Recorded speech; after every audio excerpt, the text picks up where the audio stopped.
Coffin মিছিল নিয়ে DG চত্বর থেকে রাজু ভাস্কর্যের দিকে যাচ্ছিলাম। আমরা একটা নামাজ পড়েছি, শহীদের জানাজার নামাজ।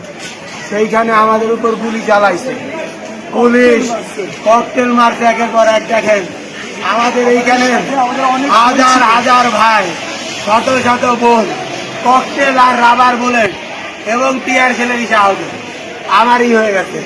এই দেখেন আমার রক্ত। আমাদের উঁচু উঁচু দেওয়াল টপকাই সামনে কোনো রাস্তা ছিল না, পেছনেও বেরোনোর কোনো পথ ছিল না। মাঝে আমাদের বোনেরা ছিল, আমরা তাদেরকে না পারছি তাদেরকে ফেলে যাইতে, না পারছি তাদেরকে নিয়ে যাইতে। বিভীষিকাময় একটা অবস্থা। এই অবস্থায় প্রশাসন যারা বাহিনী আছে আমাদেরকে পেছনেও যাওয়ার সুযোগ দিচ্ছে না, সামনেও যাওয়ার সুযোগ দিচ্ছে না। অনবরত শুধু হচ্ছে ককটেল নিক্ষেপ করছে, রাবার বুলেট নিক্ষেপ করছে। অনেকেই ওই পার হয়ে আসতে গিয়ে অনেকে আহত হয়েছে, কারো হাত ভাঙছে, কারোর পা ভাঙছে, সবাই অনেকে ইনজুর। খুবই খারাপ অবস্থা, অনেকে সেন্সলেস হয়ে যাচ্ছে আমাদের মেয়েরা। আমরা তাও একটা বড় দেয়াল টপকে যেখানে ভিতরে শিখছিল, এখানের ভিতরে বাধা ছিল, আমরা আসছি। কিন্তু আমাদের বোনরা আসতে পারে না, তারা এখন মার খাচ্ছে। আমরা আমাদের বোনদের যতগুলো পাশে উদ্ধার করছি, অনেকে ওখানে ইনজুর। সবাইকে বলতে চাই, আমাদের জীবন গেলে যাবে।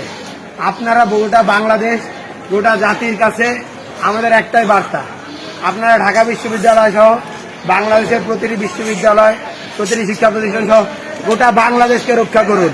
সবাই রাজপথে নেমে আসুন। ঢাকা বিশ্ববিদ্যালয়কে আজকে আমাদের ঢাকাবাসী, আজকে জাতিকে রক্ষা করতে হবে।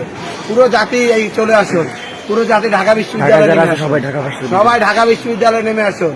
ঢাকাবাসী যারা আছেন, আশেপাশের যারা আছেন, সকলেই ঢাকা বিশ্ববিদ্যালয়ে চলে আসুন। পুলিশি ব্যারিকেড কিচ্ছু ভাঙবেন না। এই লড়াই আমাদের মুক্তির লড়াই। আমাদের বোনেদের, আমাদের ভাইদের বারবার শহীদ করা হচ্ছে।